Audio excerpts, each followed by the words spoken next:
Tapos among balay, o mo ani among balay, o, no, napamigay, o, naapagid mi elevator, ang saman, ha, musaka mas among balay, at ito sa among balay, ha, nami elevator, unya, pang-adunahan kay among balay, oy, ginoo ko, grabe, pang-adunahan, gid siya pa yun, only billionaires can afford.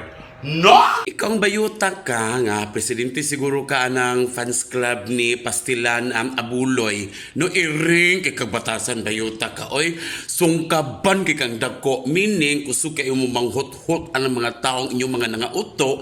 Nung dili na gid mo kontento anang toothbrush pes. Mga bagat mong mga pes, dapat na itok brass, no? Ero, padyo kay kabayuta ka, pataka, nagkag panghalbanghag ng mas lugar, bosa, paminaw para sa imo niya kung di ka gusto i-remote ka, ha? Bayot, stop.